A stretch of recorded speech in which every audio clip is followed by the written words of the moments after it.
Search mukbang on YouTube and you'll find thousands of videos of people eating. That's right, just eating food, and they're eating a ton of it. It sounds weird, and honestly it kind of is, but people love watching it. It provides entertainment for many, but once you take a deep dive into the world of mukbangers, there's a dark side. So what exactly is this growing food trend, and should you be tuning into this? Keep watching until the end to find out my thoughts on it as a registered nutritionist. So what exactly is mukbang? The term originates from two Korean words meaning eating and broadcast. So combined, mukbang describes an eating broadcast. The popularity of mukbang started in South Korea in 2011. Fast forward to modern day, hundreds and thousands of people continue to tune in to watch so-called broadcast jockeys. The jockey or host binge eats large quantities of food in front of a live stream. How many people could really be into watching others overindulge in fatty, greasy, deep-fried foods while sitting in front of a camera chewing and smiling? As it turns out, millions of people love it. Mukbang videos are mostly featured on YouTube with hundreds of thousands or even millions of views. But mukbang has evolved from Korean culture and carried over into the United States. Take for example Erik the Electric, who takes on eating challenges and the all-American mukbang. One Pizza Hut Big Dinner Box, 4,950 calories. A second Pizza Hut Big Dinner Box, 5,050 calories. One big dinner box itself is meant to serve 4 hungry people. Today, I attempt to take down 2 entire boxes to myself. Truly, the trend continues to grow in popularity. What's more, the mukbang stars often receive donations from viewers or partner with sponsors. Some mukbangers make hundreds of thousands of dollars annually and use mukbanging as their full-time job. But is it worth it? What effect does it have on their bodies? Buckle up because this is going to get real. Many mukbangers thrive on saturated fats and caloric intakes. One popular American mukbanger who goes by Nikocado Avocado puts his body through hell for most videos. Oh my god.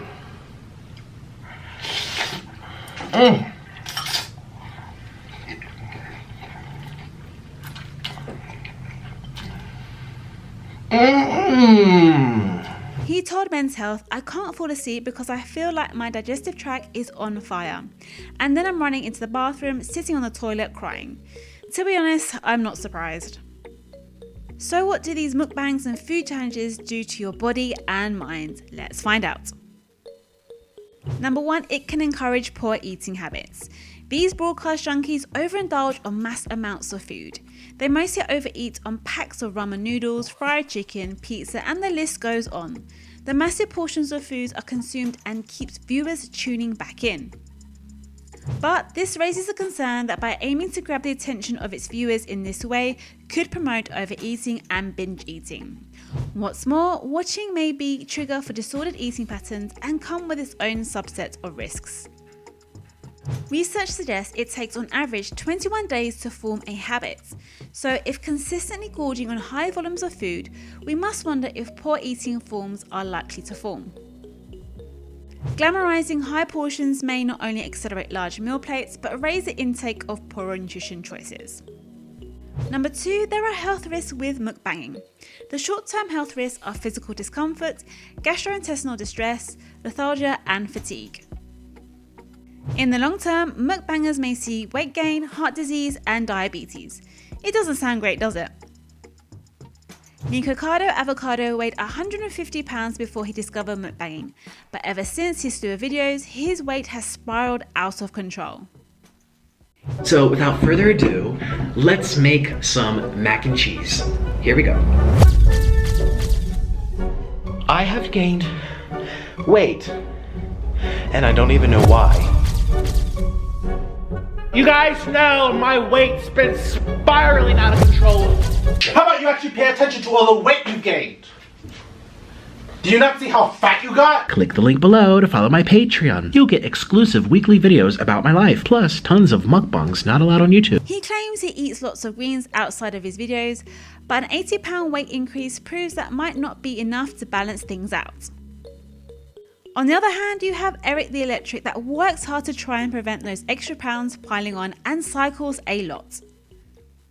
In case you guys haven't been able to tell yet, I ride bikes. I ride bikes a lot. In fact, that is the main reason why you guys are able to see me take down massive amounts of food every single week. Number 3, stomach problems. An insane amount of food is eaten during these challenges.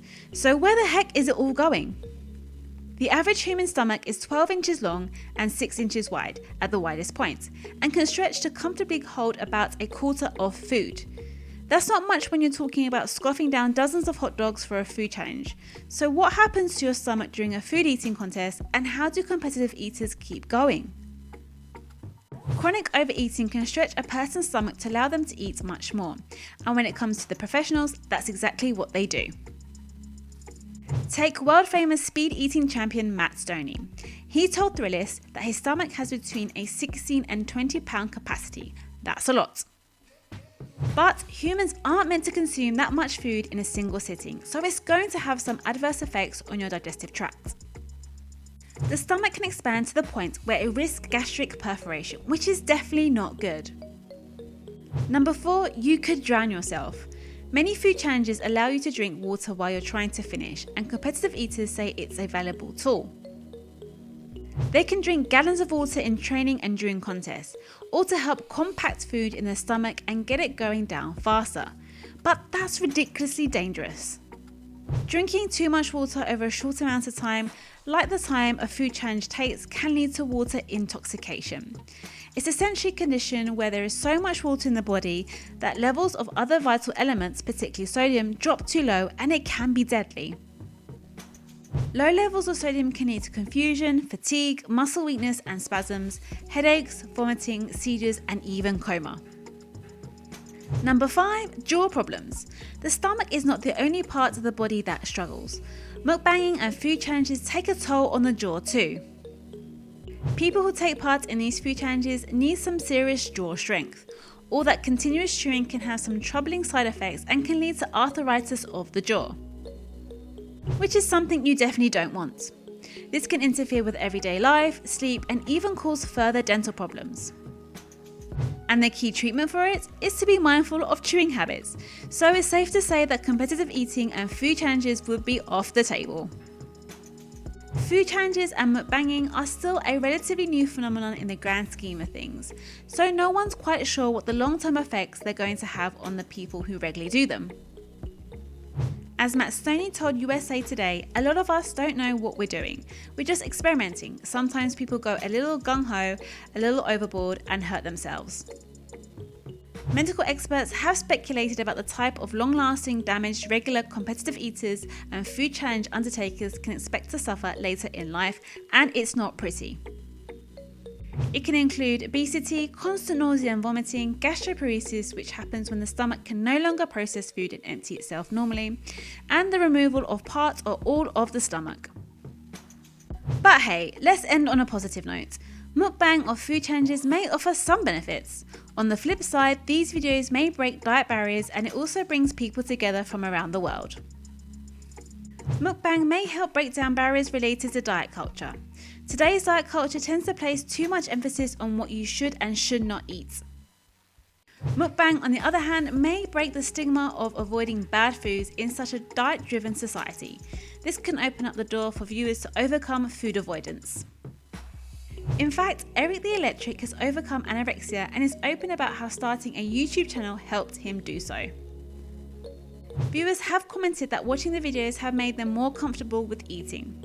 This can empower individuals to feel comfortable in their skin, especially as the trend spreads its way to the States. Ultimately, these social eating shows can bring people together from various countries, nationalities, and homes.